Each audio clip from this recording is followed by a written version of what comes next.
CIET NCERT द्वारा प्रस्तुत है श्रृंखला भारत की महान विभूतियां। इस श्रृंखला में आज सुनते हैं कार्यक्रम मूर्धन्य शोध शिल्पी और हिंदी साहित्य के पुरोधा फादर डॉक्टर कामिल बुल्के।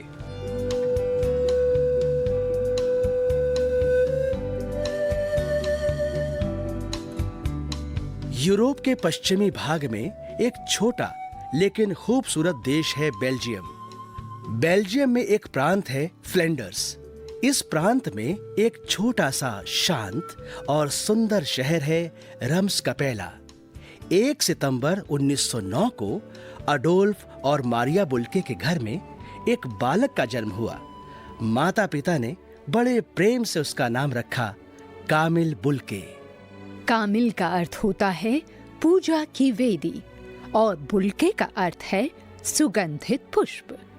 और सच में जैसा कि नाम था, उन्होंने अपने नाम को 100% चरितार्थ किया। बचपन से ही उनकी गहरी रुचि अध्यात्म और साहित्य में दिखाई देने लगी थी। माता पिता अक्सर उनके बारे में बातचीत किया करते। मारिया, क्या तुम्हें नहीं लगता कि कामिल का अध्यात्म की ओर कुछ ज्यादा ही झुकाव है? मुझे तो अब ये लगने लगा है कि यदि ऐसा ही रहा तो एक दिन वो चर्च में सन्यासी बन जाएगा। मुझे भी ऐसा ही लगता है, लेकिन मैं चाहता हूँ वो बड़ा होकर मेरे व्यवसाय में हाथ बटाए। देखिए, अभी तो कामिल किशोर है। शायद धीरे धीरे उसकी रुचि बदल जाए। हो सकता है। और यदि उसकी रुचि नहीं भी बदली तो फिर जैसी परम पिता की इच्छा। देखते हैं आगे क्या होता है।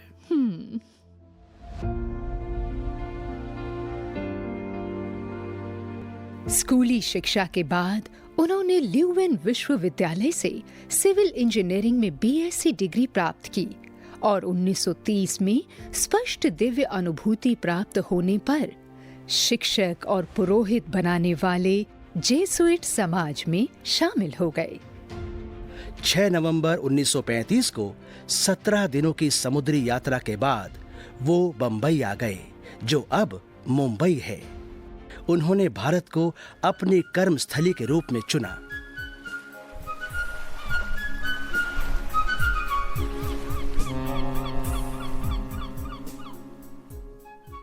उन्होंने भारत भूमि को नमन किया। ये गोस्वामी तुलसीदास जी की भूमि है।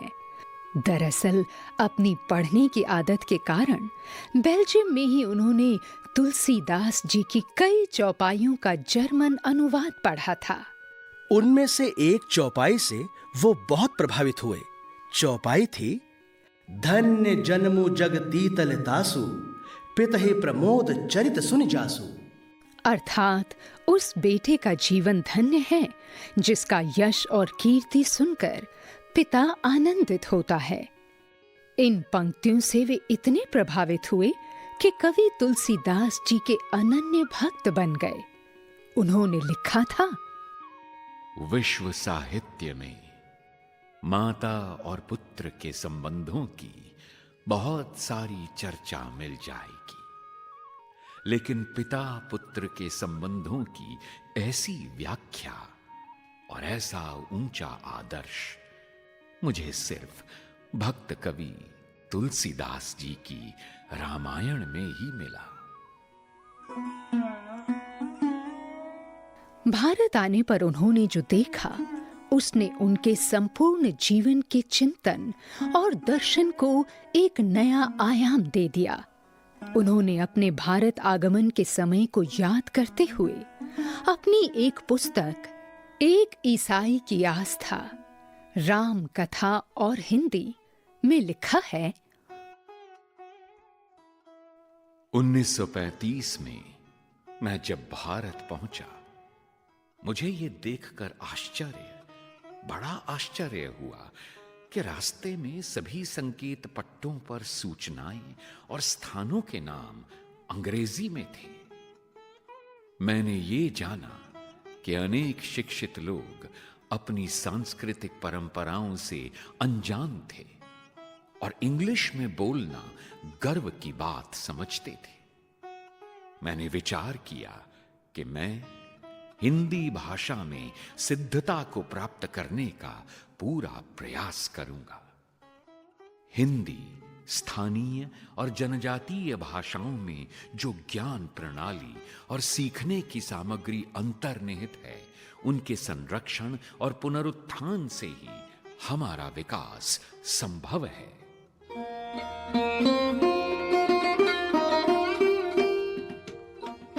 मुंबई से वे दार्जिलिंग गए और अल्प प्रवास के बाद अंततः गुमला आ गए, जो आज के झारखंड राज्य में है।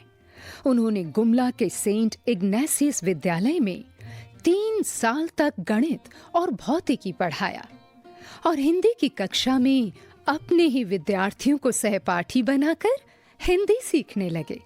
गणित पढ़ाने के बाद वे हिंदी की कक्षा में सबसे पीछे बैठ जाते थे और पूरी तन्मयता से हिंदी सीखते थे।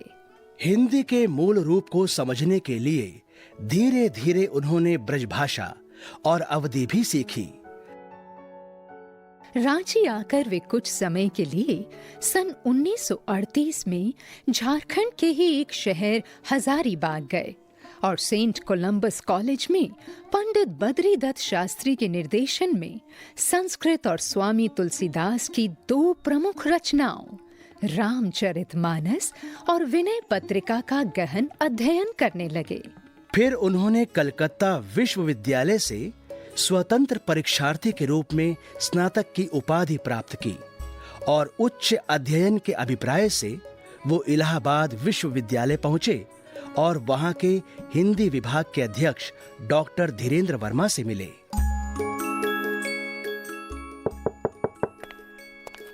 आइए आइए फादर बुल्के, आपका स्वागत है। जी डॉक्टर धीरेन्द्र, आपके स्वागत से मैं अनुग्रहित और कृतार्थ हुआ। मेरी हार्दिक अभिलाषा है कि मैं हिंदी में अपना स्नातकोत्तर अध्ययन इलाहाबाद विश्वविद्यालय से करूं।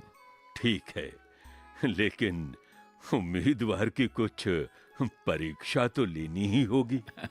जी, मैं प्रस्तुत हूं।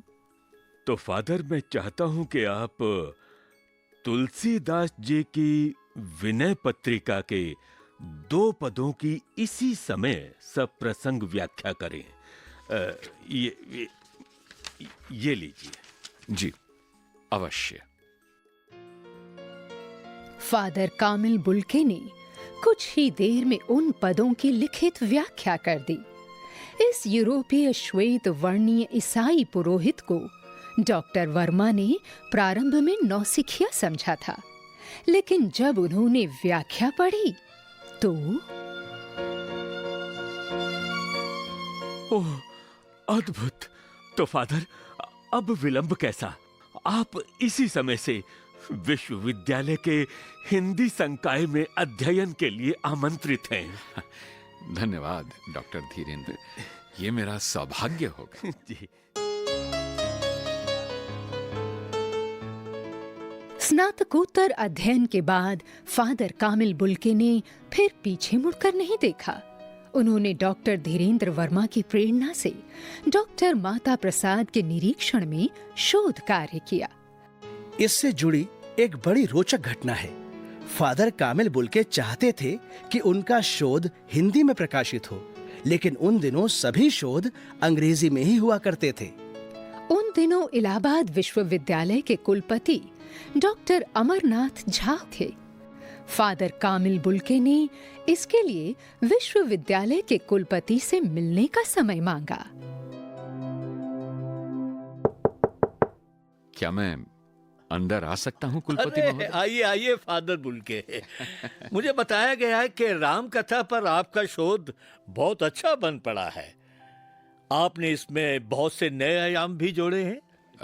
जी कुलपति महोदय, मैं अपने शोध पत्र को प्रकाशित करने के बारे में ही आपसे विमर्श करने आया हूं। जी जी।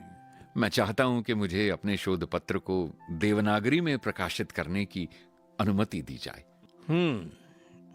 मगर फादर, आप जानते हैं कि विश्वविद्यालय के नियमानुसार शोध पत्र सिर्फ अंग्रेजी में ही प्रकाशित किए जा सकते हैं। कुलपति महोदय, जैसा कि आपको ज्ञात है, मेरा शोध का विषय ही राम कथा की उत्पत्ति और विकास है। जी। मैं दृढ़ता से विश्वास करता हूं, राम कथा और तुलसी की आत्मा के विराट सौंदर्य के दर्शन केवल और केवल उनकी मातृभाषा में ही हो सकते हैं। जी, मैं आपकी भावनाओं का सम्मान करता हूं फादर बुल्के। तो मैं आपकी इस प्रतिक्रिया को एक सकारात्मक उत्तर के रूप में देखने की अपेक्षा करता हूं। जी।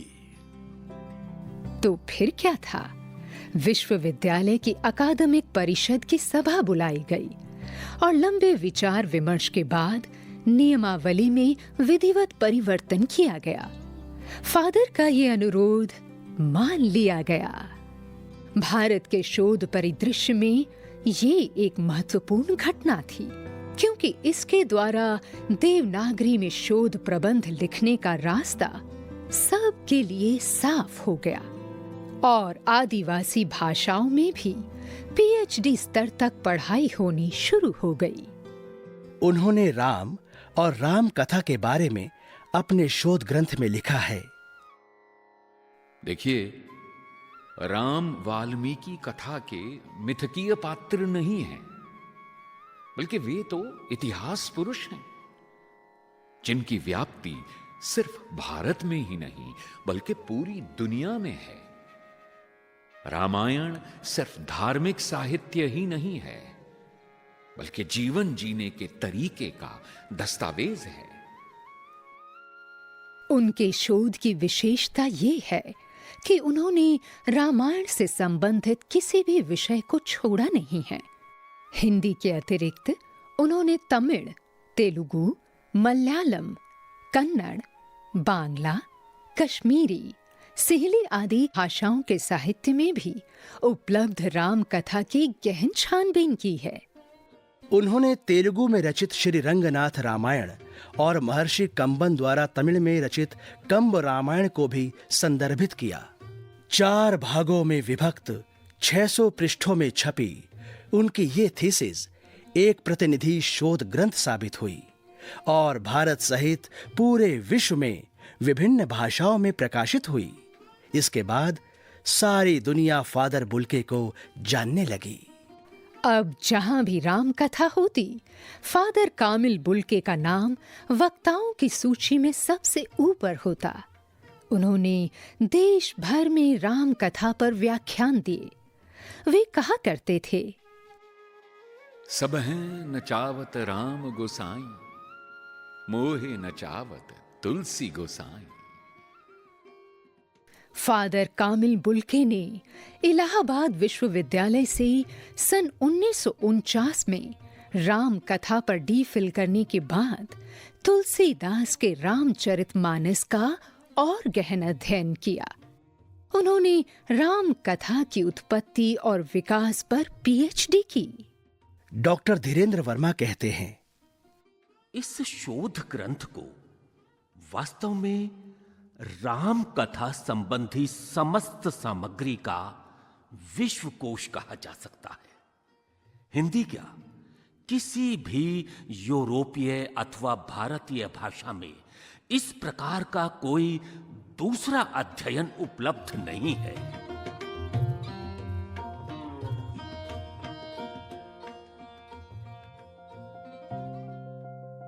सन 1950 में उन्हें बहुत सम्मानपूर्वक भारत की नागरिकता प्रदान की गई।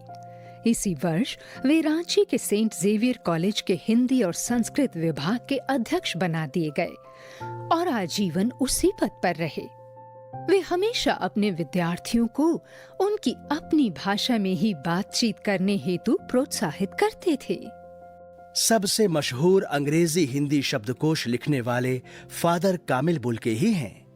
30 वर्षों की उनकी हिंदी साधना का जीवंत दस्तावेज उनका शब्दकोश माना जाता है। उन्होंने इसमें 40,000 शब्द जोड़े और उसे प्रशासनिक, वैज्ञानिक और तकनीकी दृष्टि से अद्यतन करते रहे। फादर कामिल बुल्के बहुभाषाविद थे। वो अपनी मातृभाषा फ्लेमिश के अतिरिक्त अंग्रेजी, French, German, Latin, Greek, Sanskrit और हिंदी पर भी संपूर्ण अधिकार रखते थे। इन भाषाओं के ज्ञान के कारण ही उन्हें शब्दकोश बनाने में बहुत सहायता मिली। उन्होंने लिखा था, जब मैं अपने जीवन पर विचार करता हूं तो मुझे लगता है ईसा मसीह, हिंदी और तुलसीदास ये वास्तव में मेरी आध्यात्मिक साधना के 3 प्रमुख घटक हैं और मेरे लिए इन 3 तत्वों में कोई विरोध नहीं है, बल्कि गहरा संबंध है। मैं ईसा मसीह का परम भक्त हूं, हिंदी मेरा अनुराग है और गोस्वामी तुलसीदास मेरी प्रेरणा।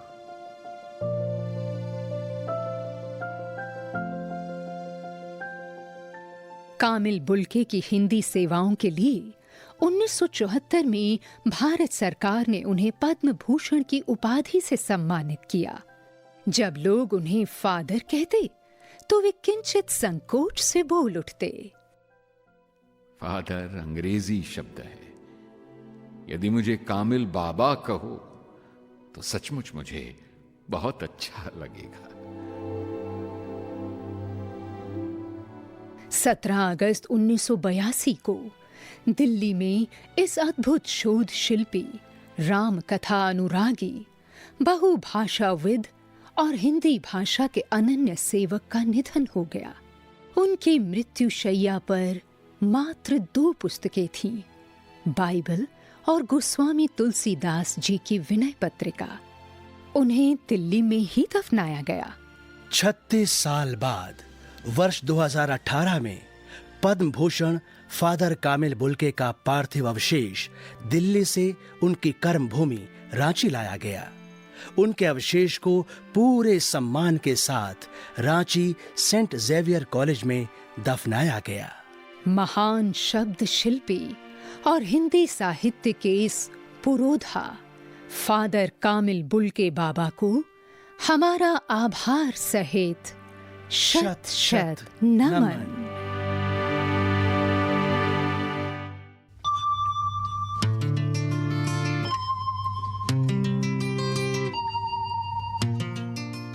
अभी आप सुन रहे थे कार्यक्रम मूर्धन्य शोध शिल्पी और हिंदी साहित्य के पुरोधा फादर डॉक्टर कामिल बुल्के। कार्यक्रम समन्वय प्रोफेसर राजेंद्र पाल, तकनीकी समन्वय बटी लैंगलिंगडो, कलाकार बाबला कोचर, कीमती आनंद, ममता मलकानी, सुनील लोहिया और प्रवीण शर्मा। ध्वन्यांकन विकास सांगवान। आलेख अजीत होरो। निर्देशन विमलेश चौधरी तथा निर्माण मीनाक्षी कुकरेती।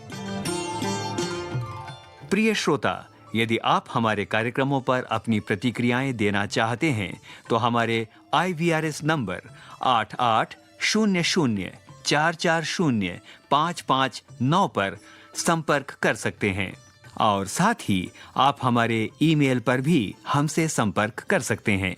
हमारा ईमेल आईडी है audio@ciet.nic.in।